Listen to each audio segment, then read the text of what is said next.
Hi, everybody. Andrew Cunier here, and today I have a special guest, Reid Duke. We're going to be going over his day one draft from the recent Pro Tour. It was a featured draft, so we can use the video from the Pro Tour stream. Hi, Reid. Happy to have you here. Yeah, hey Andrew, and hello everybody. I think it's a really cool idea, so it should be pretty fun. Before we start the video rolling, I wanted to ask you, it seems like there was a different rule with the double-faced cards this time. You hmm revealed them to everyone and then sleeved them, so people didn't see what pick you made. Is that correct? Yeah, that's right. So it's sort of this like strange, unintuitive middle ground where, um, of course, if you draft on Magic Online or Arena, you're not going to see the double face cards at all from other players' packs.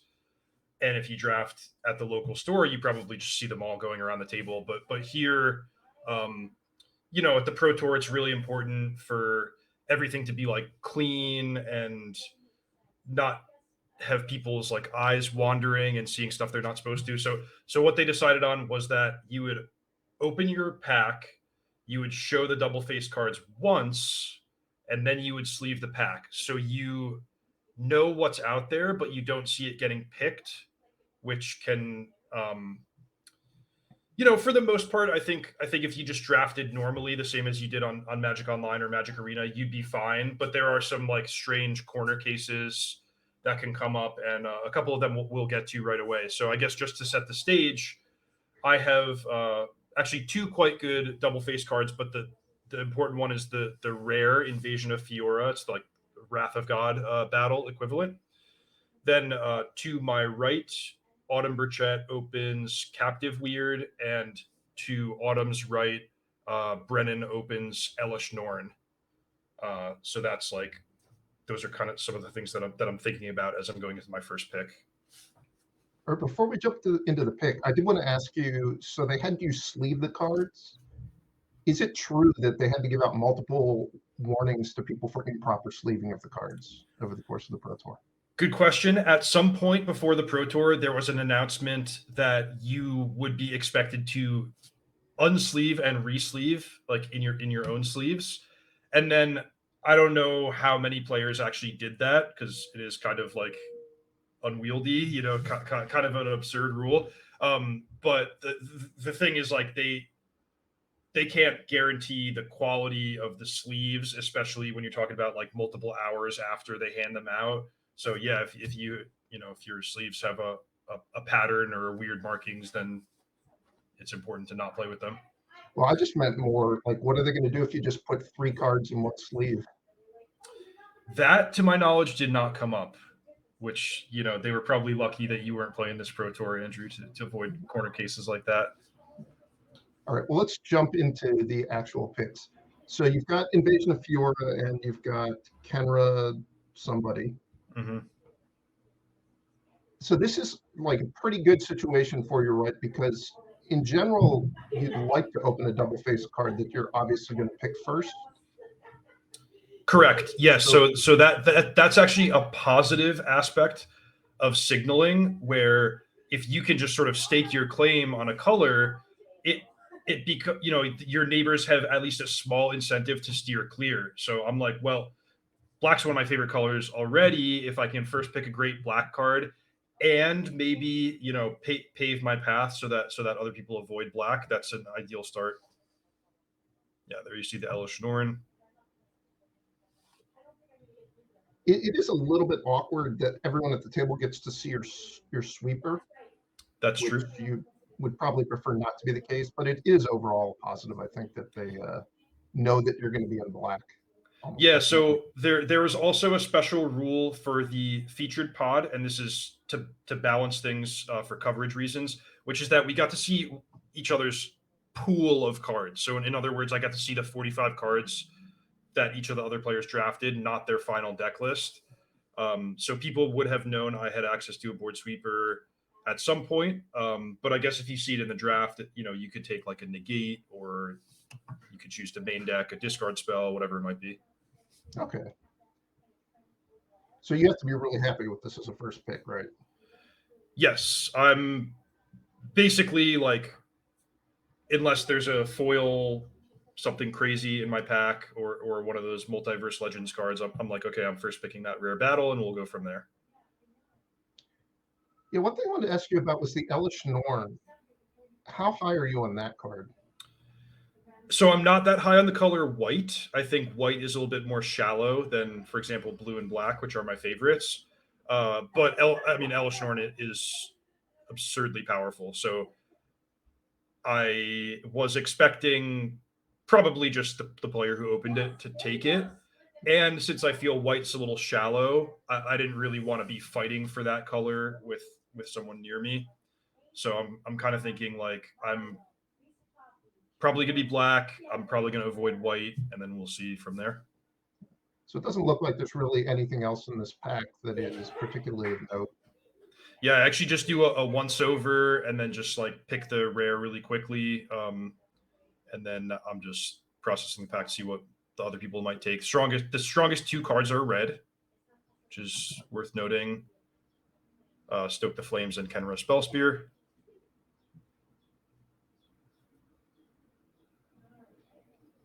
Which of those two do you think is better? That's a great question.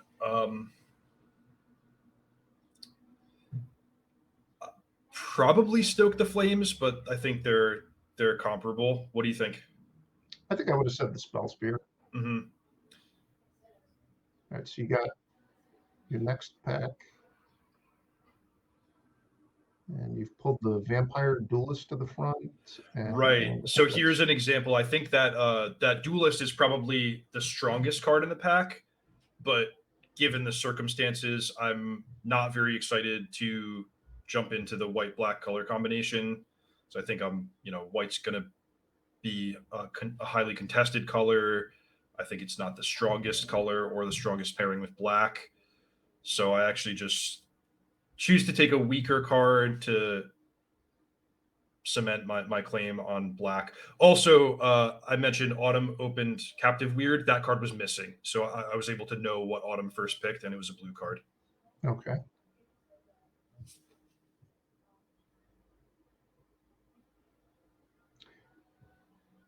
So here you've got the Nizumi Informant and the white Banishing Light effect. You're way more up on the names than I am. Yeah. So once I have actually a similar like conceptual pick to pick number two. Probably at this point, I would wish that I had just picked the white cards because there were two very very strong white cards. But I think at least my thought process was sound. And yeah, the Elish Norn is of course missing from the pack. So I would be getting the second best white card, and then probably should not expect to get too many premium white cards after that. So I don't know. Do you think this is overthinking it, and I should be just taking the white cards, or do you think it's fine to stick to black? I think this is kind of analogous to what used to happen in 8-person Rochester draft. And a friend of mine, Mike Turian, had this belief that people would generally overcompensate Mm-hmm. in scenarios like this. So he would sometimes just switch into the color, knowing that he was going to get cut in one direction, but assuming that the rest of the table is just going to stay out of the way in the other direction, which is a little bit different because in Rochester draft you get to it's fully public information. But I do think that if you're picking Izumi Informant here over the removal spell, I do think you're giving up a lot of power. I agree with that. Yeah, that sounds like a pretty good analysis. There's also this dynamic where if the person is directly to your right, then the colors can be really highly contested. But if you're a couple people away, then maybe it's like, okay, Brennan's first picking the Elish Norn. Autumn has incentive to stay away from white, and then it can actually like be maybe fine for me to go into white. Yeah. But a lot of I guess we should just say that my drafting is impacted by the double face cards that I saw at the start. So here you got a Firja, and is that Invasion of Eldraine? Yeah, which is the Mind Rot equivalent. Um, So you're very much just a mind rot lover, right? So I am a mind rot lover, and funny enough, I'm not going to take the mind rot here, but Nassif was like, he was like, oh, I watched your draft. Why did you not take that mind rot? You know, he really felt that I should have stuck to black here and taken mind rot. I am going to take Firja. There's a couple things going on here. One is my my first pick rare can destroy all creatures other than legends, so that actually is a pretty nice curve if I just play a 5 mana legend and then kill everything else.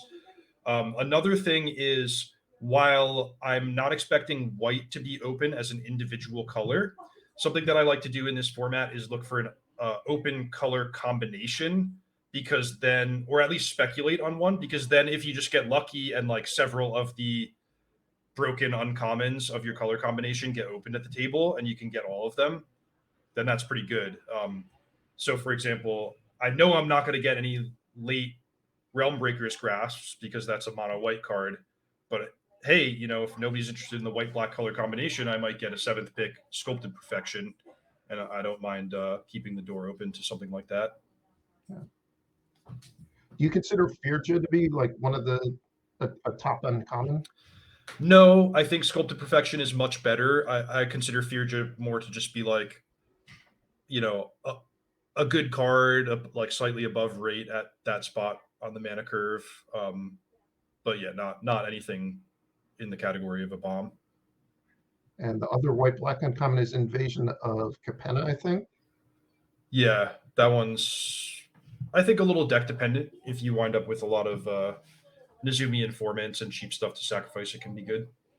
And it flips into the Holy Frazzle Cannon, which That's that's right. nice, right? Mm-hmm. All right, so this is the next pack, and you pulled the Drag Recycler to the front.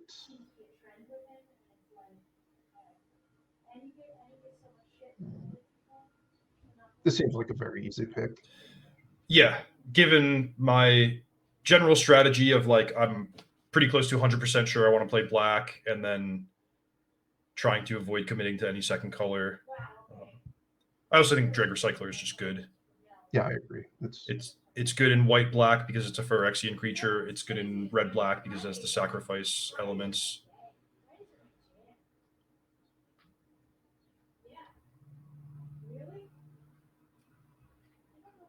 So here you pretty much have nothing in white or black. Yeah, Yargle is just, I feel, not a card that I'm really going to miss. Just like a totally replacement level 5-drop. I think So you're misusing replacement level. you think it's more of a sideboard card? Yes, you don't want to play with that one ever. Yeah, so I'm just going to go with the Furnace Gremlin here because I think it's probably just the best card, and maybe there's a path for me to get into red-black. Do you think Sitting on Fire is playable? Is it really deck specific or just really bad? I think it's a fine card. Like that's the type of card where I think I'm usually going to play with it if it ends up in my pile and I'm playing red. But in a pick like this, I would rather take a stronger, cheaper card. That's sort of like, a classic like booster draft philosophy. If you're looking at 2 cards that both look pretty good, you can just use the tiebreaker of taking the cheaper one. But City on Fire can be nice if you're one of those blue-red go wide decks where you can convoke it out on turn 5 or something like that. It seems like another very easy pick. Yeah, so I'm noting that there's a few red cards that are pretty solid, but nothing that's better than Dreg Recycler. So I take the black card, but at this point I am thinking like, the prophecy of white drying up has proven to be true. And maybe if I'm looking for a second color, I can take red. But another thing I like to do in a spot like this is, hey, you just stay white or you stay mono black in pack 1, and then if you open a rare in any color, you can move into that. But this is a pretty meaningful pick. What I said about looking for those gold uncommons going around late, this is, I think, pick 8 Stormclaw Rager. Yeah, this is just a great card, and this seems like a very clear sign that red black's probably open. Mm-hmm. It's actually a pretty strong pack if you look at the cards remaining. I think all of those are are playable cards, and including Tribute to the World Tree, which is really good if you can get a heavy green deck. I have had great experiences with Tribute to the World Tree. It's so hard to cast that it's very easy to fall behind if you're trying to build a deck that's trying to play it, has been my experience. Yeah, my advice is that I don't think I would take Tribute to the World Tree, and I wouldn't play it if I was just a 50-50 split. But if you happen to know that you're going to have 12 forests in your deck, it's very, very powerful. Yeah, I'm not sure you really want to be a deck that has 12 forests in it very often in this format. Mm-hmm. That's It's fair pretty enough. hard to get enough removal that you really feel comfortable interacting with your opponent, I would say, if you're that heavy green. All right, so that is a great pick there, I think.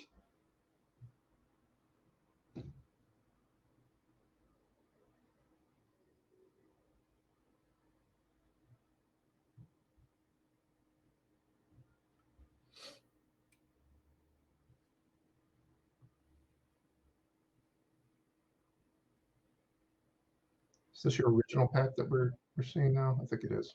Yeah. So nothing too special remaining here. So that's actually an interesting pick to me. Um,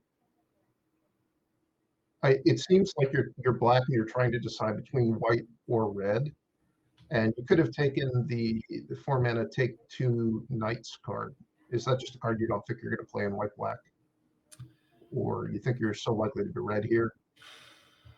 I think I think at the time I was thinking that pick just probably wouldn't matter.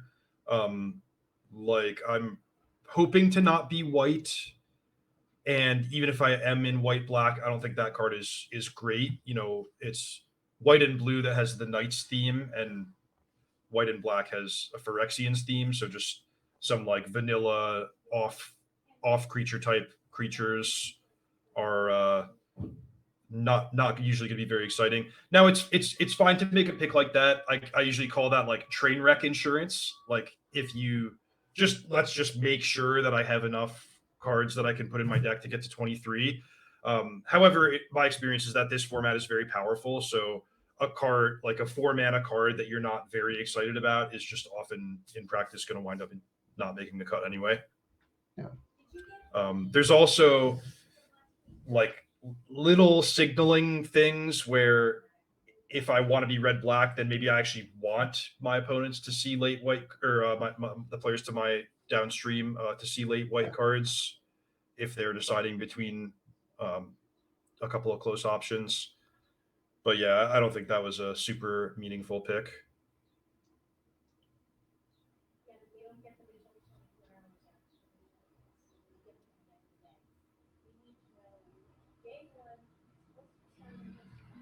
Is that gold card a Niv Mizzet Reborn? It is. It is.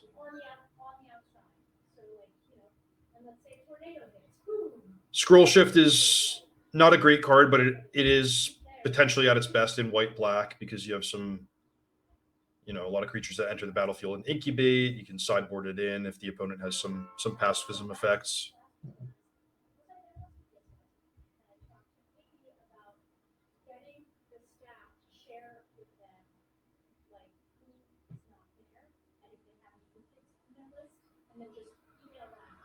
So this is just more cards you're not expecting to play, not surprising at the end of the pack. I don't know about that pick. Not taking the Urn of the Godfire there. Do you just think that card's never going to make your deck, even if you want to play 3 colors, potentially? Personally, I have never played with Urn of the Godfire. It's certainly possible that I'm underrating it or missing some cases where it can actually be good. My first few days of drafting the format, it was making my deck an awful lot, and I wasn't winning very much. All right.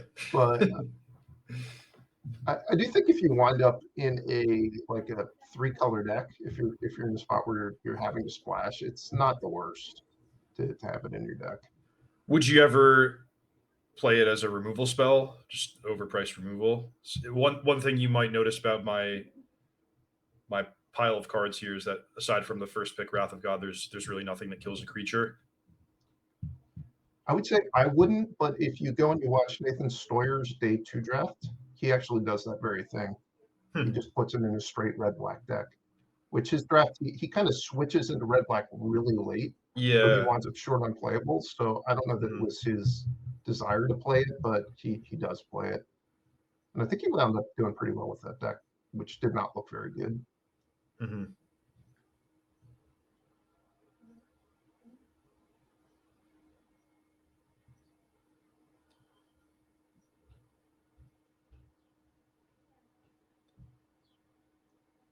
All right, so going into the review period, I'm effectively mono black with, I suppose, red as my second choice for what to move into. The Stormclaw Rager is my single best off color card, but it's also like kind of just thinking that red might be the open color again in pack 3. Pack 2, who knows? Because I did pass a lot of red, including my opening pack. The 2 next best cards were both red. Yeah, I would say the Stormclaw Rager is just the second best card in your pile of cards you've picked. Totally fair. Yeah, I think that's correct.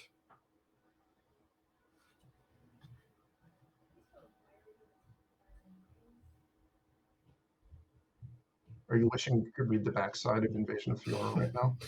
Well, funny, the very last draft that I did before the Pro Tour, I had that card, and so I got to read the back for the first time, and it's pretty powerful. But yeah, like something that could come up is do I want to play a card like Render Inert, where like flipping that if some of the battles you flip them and you pretty much are just going to win that game, and I wasn't sure if that was the case with old Marchesa on the backside of that invasion. So you got 3 double face cards here. Is that the most you can get in a pack? Or yeah, because you always get 2, and then the foil can just by chance be a third double faced card. Wow. But you have to use 3 separate sleeves for them, or are you allowed to put them in 2? 3 separate sleeves. Yep. So there's a Vorinclex opened at the opposite side of the table. I think it's far enough away from me that I don't think it's going to meaningfully change my draft. Yeah, it's actually fully the opposite side of the table.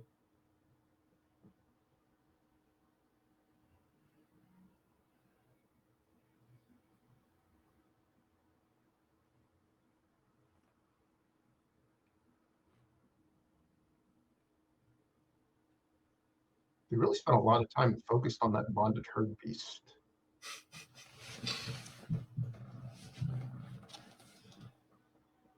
So notably, I have the Kenra Spell Spear.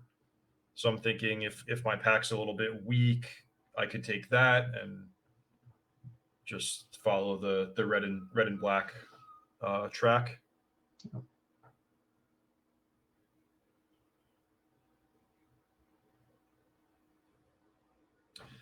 From a position like this, there's a few different ways things can wind up. Like if I end up red black, it could be that I'm going to be mostly mono black with a Stormclaw Rager and a Volcanic Spite, or it could be that I'm going to be 50-50 red black.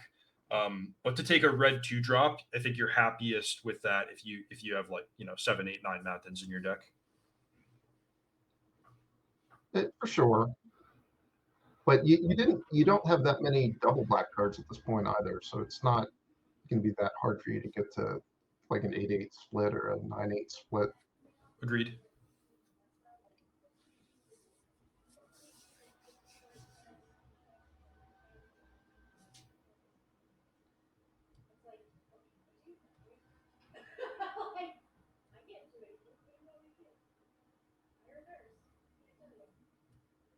All right, so here we have the Boonbringer Valkyrie, is the name of it. Yeah, so this is a better version of Baneslayer Angel. It's a very, very, very powerful rare.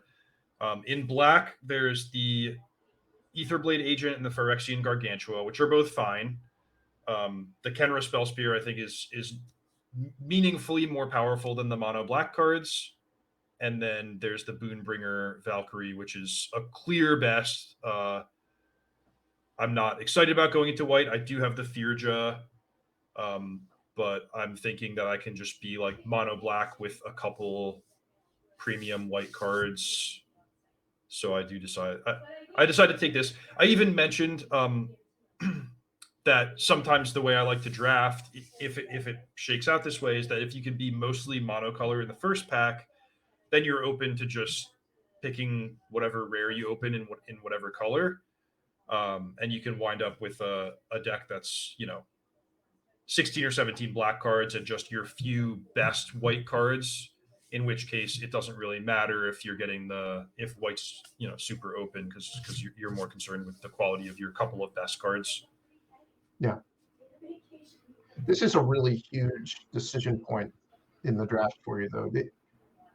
Was it completely clear cut to you that you wanted to take the Broombringer Valkyrie over the Spellspear, or were you undecided at any point? I don't think this was an easy pick,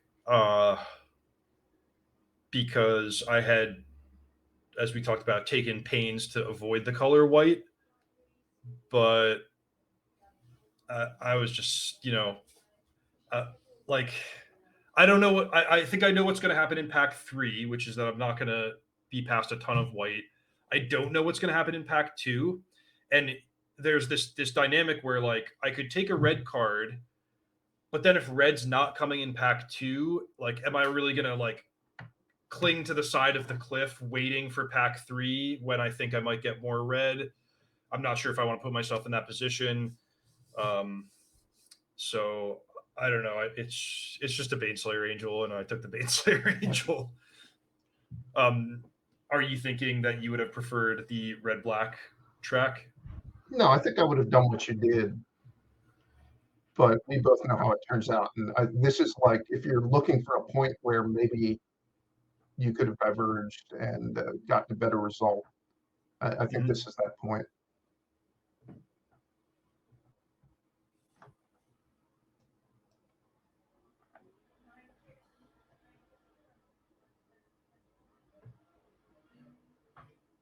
I'm not really sure why when you said you weren't sure you were going to see good red cards, I think there's no reason to think you're going to see less red than white, given the way the pack one went. That's true. I did pass some strong white cards, but I think with the Valkyrie pick, I'm okay with that. Even if I don't see strong white cards, like I can just play 11 swamps and 6 plains and play the Boonbringer Valkyrie. Whereas Kenra Spell Spear is not a strong enough card where I want to play 6 mountains in my deck just to have that. There's also this other thing where like there's a classic draft archetype that I often go for in any format where it's slow, grindy black deck with a rare creature and some raised deads. So I already have a Wrath of God. Now, if I take the Boonbringer Valkyrie and get a Unseal the Necropolis, I can just sort of play that long game and get multiple shots at this broken card, and that's a recipe that's worked well for me in the past. Yeah. All right, so we got pick 2 here. You got a second Firja versus completed Huntmaster.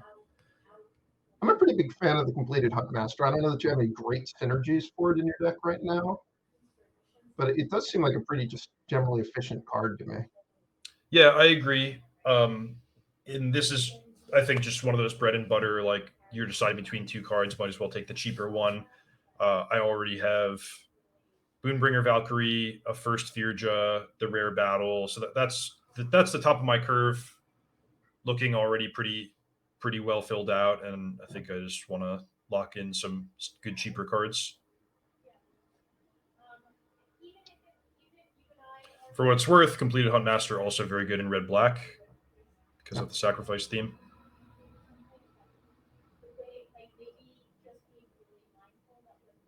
So when you draft red black, are you kind of the opinion that you really need to pick Furnace Reigns very highly, or do you think it's not that important? Furnace Reigns is quite good, and like Furnace Reigns almost represents an additional red, black, gold uncommon because most other people at the table won't want it, but it's very good specifically in red, black. So here you've pulled the Render Inert to the front. There's also, is it the 5-mana 3/2 double strike back guy, Fearless Skull?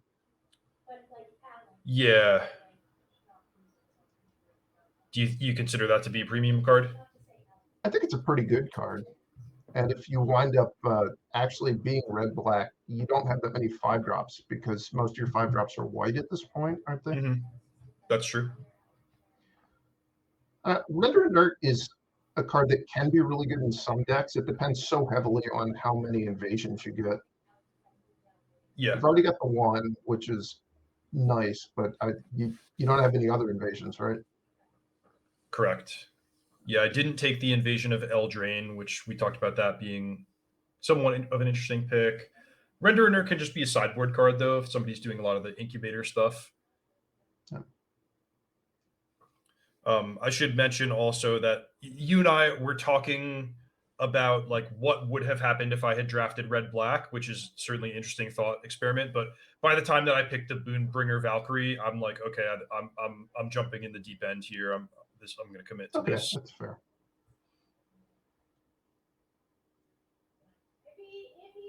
What's your opinion of the 5-mana enchantment you pulled to the front? I think it's totally fine. I'm a person who's not embarrassed to play some slightly inefficient removal. Also, one thing that my deck is very much missing at this point is removal. So if I ended the draft with failed conversion in my pile, I would play with it. I do think Phyrexian Gargantua is stronger. I think it's probably stronger as well, but I don't think either one of those cards is really anything special. It's a little bit disappointing to be picking them this highly, I would say.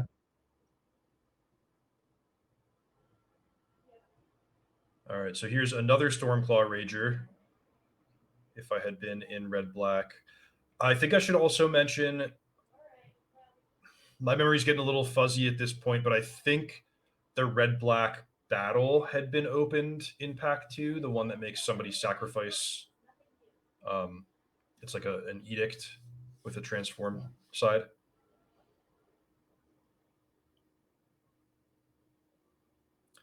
But yeah, I have this memory of seeing that battle like halfway around the table and thinking, oh, maybe I'll go red black and that will come to me late. But then I opened the Boonbringer Valkyrie and changed gears. So you've got Traumatic Revelation pulled to the front. Is that a card that you're happy to play? I think it's totally fine. It has. I didn't think it looked very good on paper, but it has greatly exceeded my expectations. Also, that's a card that I'll sometimes main deck based on being scared of certain double-faced cards that are opened at the table. So in this case, I've already seen one of my opponents has Elishnorn, one of my opponents has Vorinclex. So, a card that makes them discard a creature has some utility there.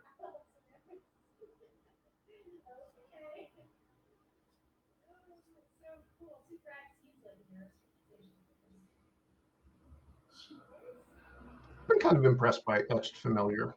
It's obviously not great, but yeah, me too. I think a lot of my teammates considered that to be like kind of a mediocre card, but it's always been good for me. It has Phyrexian creature type, so I'm still thinking about maybe I'll be fortunate enough to get a Sculpted Perfection later. So that's a pretty much needed 2-drop for you there, I would say, the 1/1 Death Touch guy. Mm-hmm. Yeah, I have a Nizumian Informant, 1 Drag Recycler, I think, but yeah, I'm just looking for. I just 2, okay. But at any rate, always just looking for more good ways to fill out the lower part of the curve.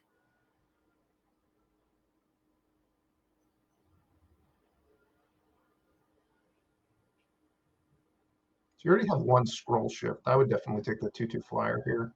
Yep. It can give me a second shot at either the rare battle or the rare Boonbringer Valkyrie.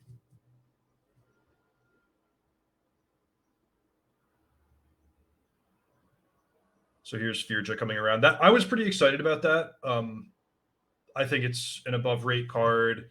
I mentioned the legendary thing being kind of nice with Invasion of Fiora, and just another sign that nobody or potentially nobody's interested in the white black color combination. So maybe if some good stuff's opened in pack 3, I can get it.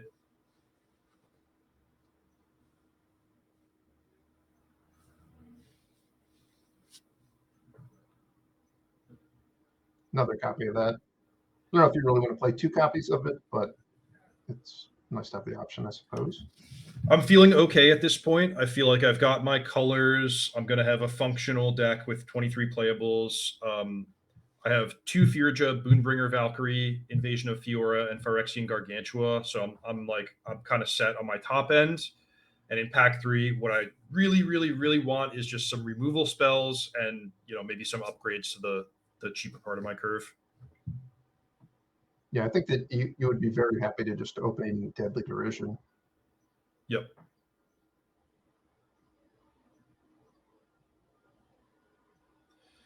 Yeah, what I really do open in pack 3 is going to be a doozy.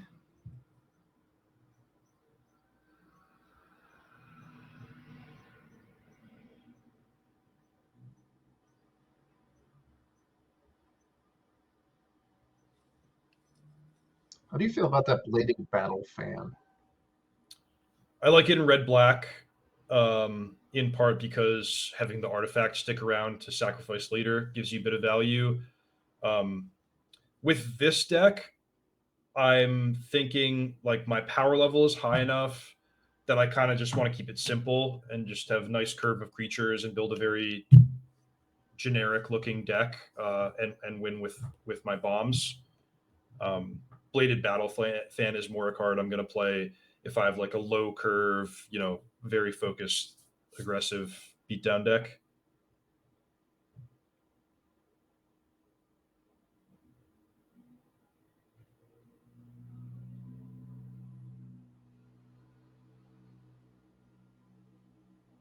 You definitely don't really have enough stuff yet for Scroll Shift to be good, I would say. Right. I'm looking at that more of as a sideboard card. I'm also like basically right now I'm going to play 3 white cards, so I'm really looking at this as I'm going to have maybe an 11-6 mana base or 10-7 or 11-7, but that changes the value of white cards. Like I'm not just going to play white 1 for a 3/1 knight because I'm not expecting to really have enough planes in my deck for that to be a card I'm excited to see in my opening hand.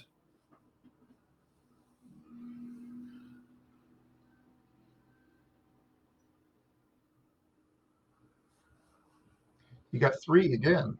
I got 3 again, and one of them is the white-black rare battle.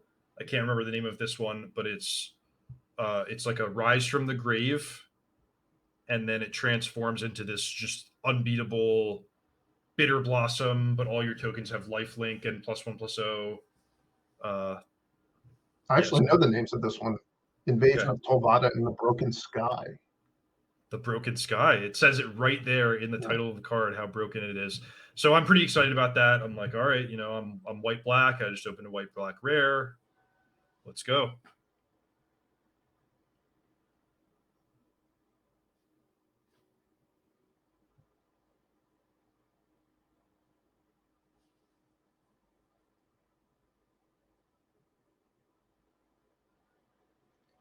You can tell they were worried about people having issues with this sleeving. That's why they keep zooming in on people as they do it to make sure there's no shenanigans going on.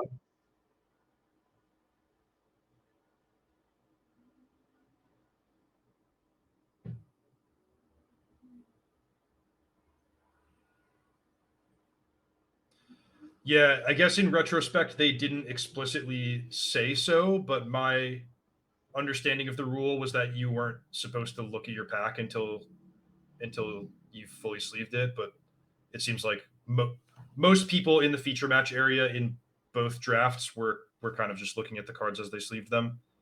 Yeah, that's kind of, it's just going to happen. It was always the case when you would open the stamped packs that you would see some of the cards just as you were flipping them so they were all facing the same direction anyway. Right. Yeah, so if you haven't seen this, usually the packs are opened and the 15th card is turned backwards and there's a band around them. So then there's this little process of like, okay, let's open it and, finagle it so all the cards are facing the correct direction. You left out one step of that where there's always someone who calls a judge and says, one of my cards is facing the wrong direction. What do I do? Yeah.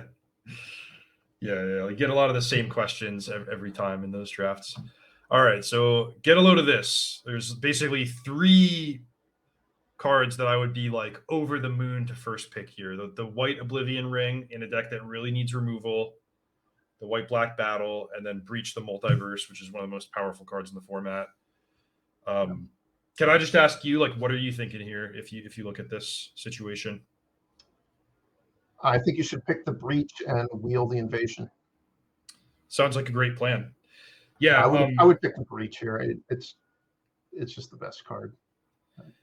Yeah, usually in spots like this, I tell people like you should definitely not plan on or count on wheeling the broken gold card, but given that Theurgia wheeled in the previous pack, it's not like impossible. But basically, like those cards are all strong enough that you should just be like, which one of these do I want the most? Without thinking that without the pie in the sky thinking that you're going to wind up with 2 of them. Yeah, usually planning on wheeling good playables is a complete waste of time because you just can't predict what's going to happen at the table. That is mostly my opinion as well. Like I think it's vastly overrated to the point that I often feel frustrated by the conversations when people talk about wheeling stuff. Of course, it can happen, but the times when it happens in like a really exciting way, I think is largely determined by things that are not in your control or not very predictable. Yeah, I think the only thing that really is worth thinking about when you're looking at what's going to wheel is if it's pack 1 or pack 2 and you want to maybe do a count of how many cards in a particular color get picked as the pack goes around the table, or later on in the draft, if you're trying to pick up a fringe card like a Negate or an Atraxas Fall or Right. something, keeping Yep. track of something like that might actually reliably come back. Yeah, like cards that are generally pretty weak, but okay, I want one for my sideboard, or I'm drafting like a niche archetype that wants this when other players don't want it. That's fine. But for a card like Invasion of Tovlada, I'm expecting there's just going to be somebody who's playing white blue and takes it because maybe they want to splash it, or just somebody doesn't have a card that they want from the pack and they're going to cut something that they don't want to play against. It's that powerful that I'm not really expecting it to come around. Yeah, it seems pretty likely there are other people at the table playing either white or black, and they will pick it. Yes. All right, so next pick you've got, is that card called Collective Nightmare? Something Yep. like that. I'm very pleased about that. It's a nice, cheap removal spell. Thalia and the Gitrog monster. There's an alternate universe where if you're drafting white black, you might go for a card like that. But right now, my deck has the power level. It's missing the removal, so I'm not going to further skew my deck to get in. Shoehorn in one more off color rare. Yeah, there is actually a card that you haven't mentioned that I think you should maybe have considered here, which is Cut Short. Okay, I think a lot of that's decks fair. it's going to be a worse removal spell than Collective Nightmare, but if you really just have no way to kill bombs, I think maybe it would have been better to take Cut Short here.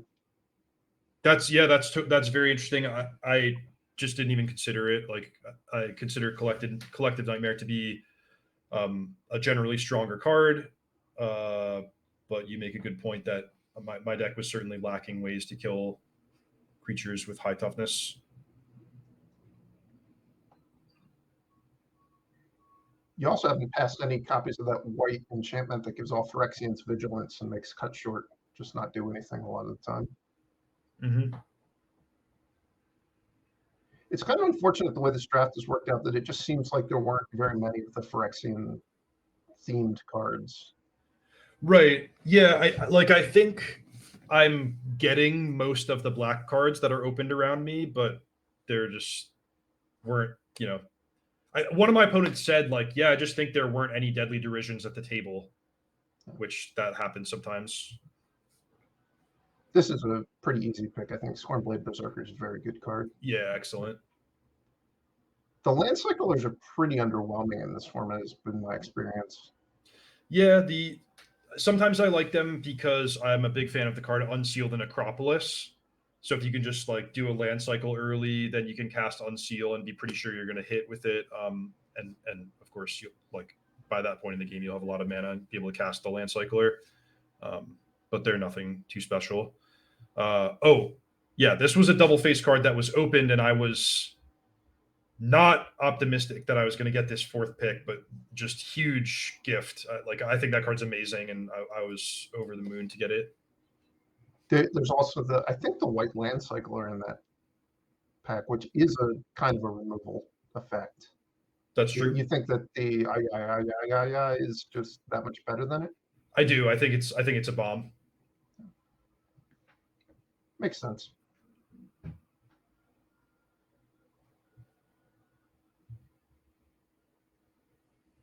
I did a draft the other day and I wasn't paying attention and I accidentally wound up with Inspired Charge in my deck. Oh I yeah, might have been the only don't do person to that. ever put that in their deck in this format. Okay, well, on the topic of extremely bad cards, we'll get to that when we get to the deck building portion. There's your Unsealed Necropolis. Yeah, I was really hoping to get one of those. It's nice. Like I said, I'm not really interested in just average level white 3-drops because I'm probably only gonna have 6 or 7 planes. I kind of feel like you're overvaluing this idea of just having like 10 or 11 swamps in your deck. You have very few double black cards. Like That's you're true. substantially black, but I think if you wound up with 9 swamps in your deck, you would have a perfectly fine mana base. So to boil it down, like really what I'm thinking is I'm going to build a deck where my mulligan strategy is going to be mulligan any hand that doesn't have a swamp, but I'll probably be fine keeping hands with no planes. Yeah. And so just to, with that in mind, the way to reduce my mulligan rate is to have an extra swamp or two. All right, so here we have the next pick, and I think we're going to get to see just how much you like Unsealed Necropolis. Are you going to take it over your third Drake Recycler? Am I? Let's see. I think I'm predicting you're going to. I don't know the answer, okay. But knowing you, I think I'm very excited about my first Unsealed Necropolis. The second Unsealed Necropolis is probably only going to be a sideboard card. Oh wow. Right.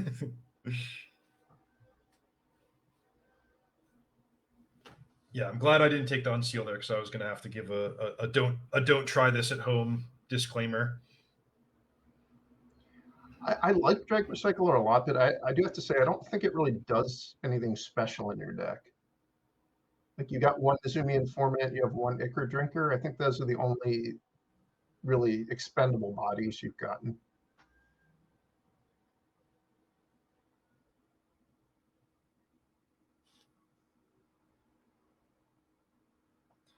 I'm pretty happy with this pack. Like you can just see, I've taken 7 pretty good black cards, so my main color's open. Yeah, notably have not seen any white. So thinking back to those pick 2 and pick 3 where I passed the strong white cards, I think my deck would have been wound up better if I had taken them, but a lot of that is just sort of random chance in having opened the Boonbringer Valkyrie. So I'm really not sure exactly what the lesson should be. I'm surprised you just hate drafted that red-blue card over taking Consuming Etherborn. Yeah. Between packs, one thing I always do is do a quick count of playables, and I'm thinking that I'm not going to be short, and some of my average level creatures are going to wind up the sideboard anyway. I'm not a huge fan of consuming Etherborn. It's possible I'm underrating it. Do you think it's like above rate?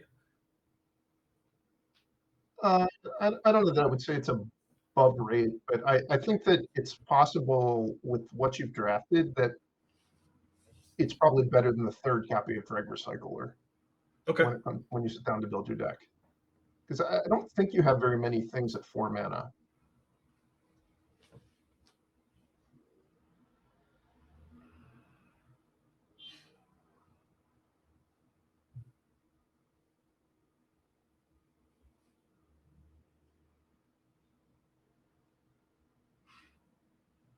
So this is pretty much nothing. Yeah. So I'm confident that the creatures are not going to make my deck. So I can either, yeah, I guess I countered Inga Rune Eyes. Now, be honest, you picked that Inga because you think you're going to get to draw 3 cards when you combo with Invasion of Fiora. That could happen. Maybe I don't want my opponent to have a legendary creature for the Invasion of Fiora. There is the second unseal, and I'm getting that more or less for free. Yeah. Oh no. I didn't download enough of the video.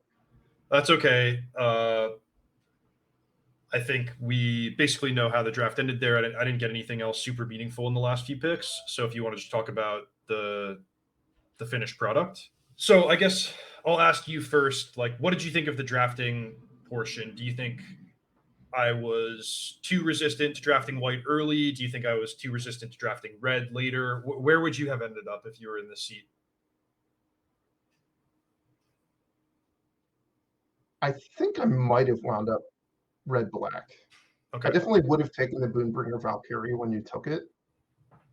But in that pack, you didn't see any other white cards, and you did see a second Stormclaw Rager Mm-hmm. at a spot that I think you could have picked it. And given that you saw that you got the first one in pack one, like 8th pick, and then the second one you were getting like 6th pick or so in pack two, I think you could be really confident that red black was basically open. And you're already getting, like, if you're comparing picking 2 Stormclaw Ragers to having a Firja and a Boonbringer Valkyrie, I think it's actually close at that point. Okay. I'm not sure that you actually would have gotten that many good red cards. Like, I don't know that it would have actually improved your deck that much because it's not like you were passing Volcanic Spite, or I didn't even remember seeing the 6 mana deal 6 damage card going around, which is a card you probably would have been happy to play if you were in red black. Just look the way your deck turned out. Yeah. You know, with the benefit of hindsight, knowing all the cards that came around, it probably would have been best to just take the Kenra Spell Spear past the Boonbringer Valkyrie and find my way into red black. But you Yeah, don't. I think for sure with the benefit of hindsight, that's what you would have wanted to do. I don't think that was a reasonable thing to do, but I do think it's possible, even if you took the Boombringer Valkyrie, that you could move away from it. Because if you Mhm. look at your final deck, it's just all black cards. With Yeah, there's also a few wrinkles. Like if the Breach the Multiverse hadn't been in pack 3, then I'm taking a white card there, and the things shift a little bit. There also could have been a Sculpted Perfection open, so there is some unpredictable elements. I think in guessing what second color is going to work out best.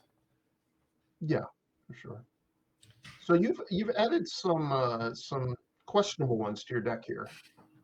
Okay, so big picture, I'm pretty happy with my deck. It has the fairly glaring flaw that I didn't get a lot of removal spells, but I have Breach the Multiverse, Invasion of Fiora, Boonbringer Valkyrie, and Iara. So basically, what I would consider to be 4 bomb rares. And under these circumstances, I just want to build as normal and consistent of a deck as I possibly can and let the rares do the work. So basically, what that means is just a curve of creatures, like a good curve of creatures. I'm not trying to play too many extras. The one exception is I put a copy of Mirrodin Avenged into my deck.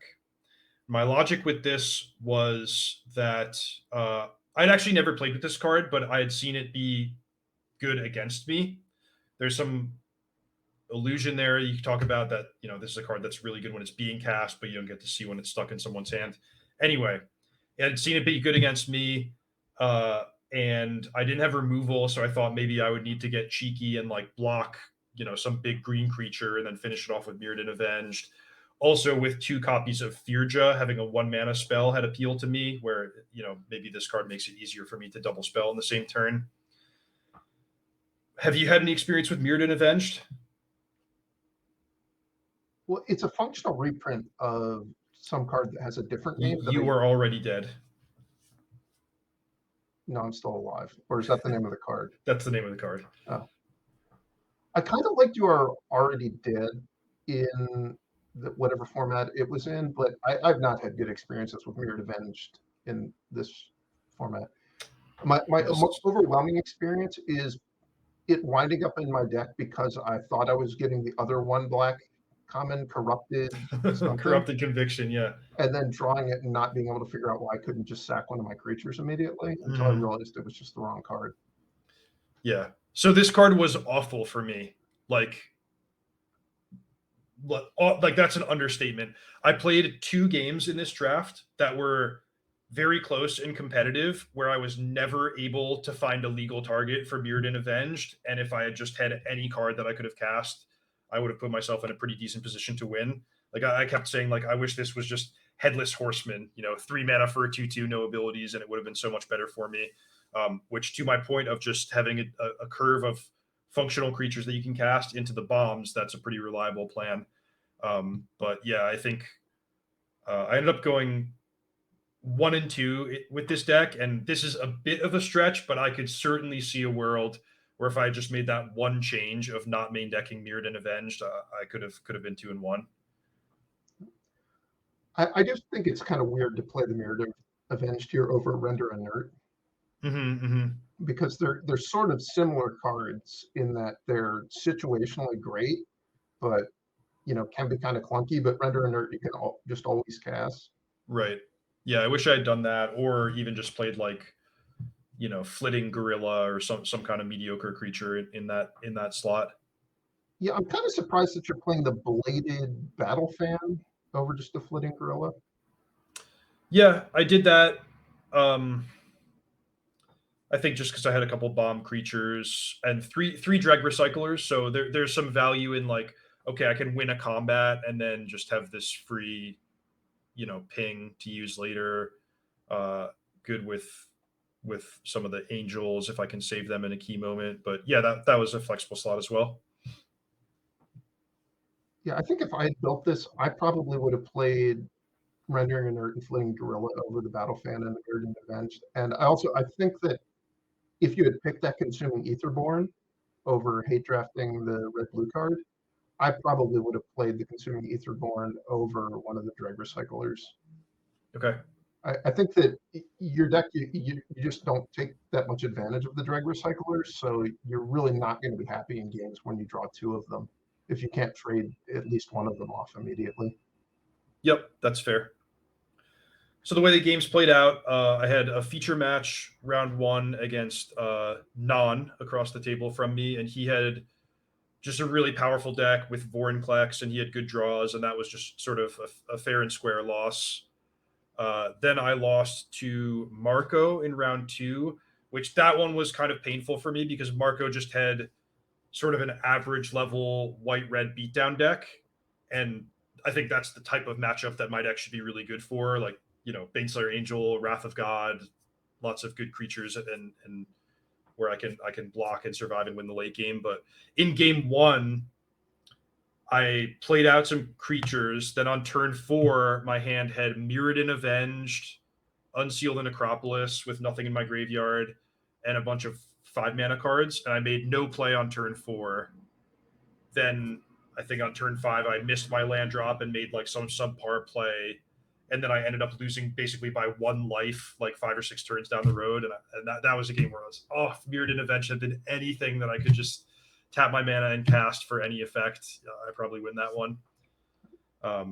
So I lost that match, and then I did win round 3 against Mike with blue red. Because you hate drafted that blue red uncommon, probably. Maybe. I got to see your first match, and I think you got kind of unlucky in the match, just in the sense that I don't think you drew your Invasion of Fiora in either of the games, and you had really underwhelming Breach of the Multiverses given the contents of your opponent's deck. Right. Yeah, that's true. I for the first time it's ever happened to me in this format, I lost after resolving Breach the Multiverse, but I was facing a really overwhelming board state, and yeah, to your point, I didn't hit particularly well off the Breach. So yeah, with Wrath of God in your deck, there's always a different world where you could have won, but I didn't.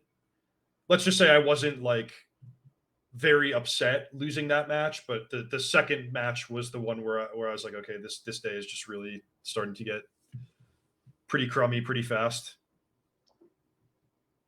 Well, all right. Thanks for talking to me about this. It was very interesting, I would say.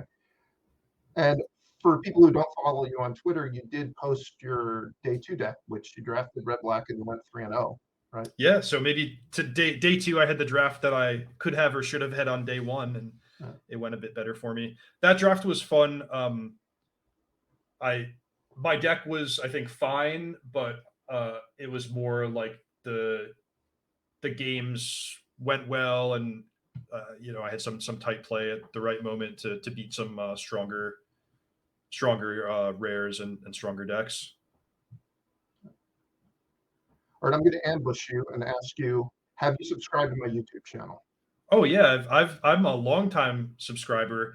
In fact, I was sort of patiently waiting for that span of a couple of months when you stopped making content, but I'm back. I'm watching all your Arena Open stuff. I watched your draft recap that you did with Gabriel Nassif, the last Pro Tour. All right, so would it be fair to say that you would agree with the statement that the worst thing about being subscribed to my YouTube channel is the sense of shame you feel for not having subbed sooner? The worst thing about being a sub to Andrew Cuneo's YouTube channel is the shame you feel at not having been subscribed sooner. See, that's what I'm talking about. All right, thanks everybody, and I'll see you next time. Bye everyone.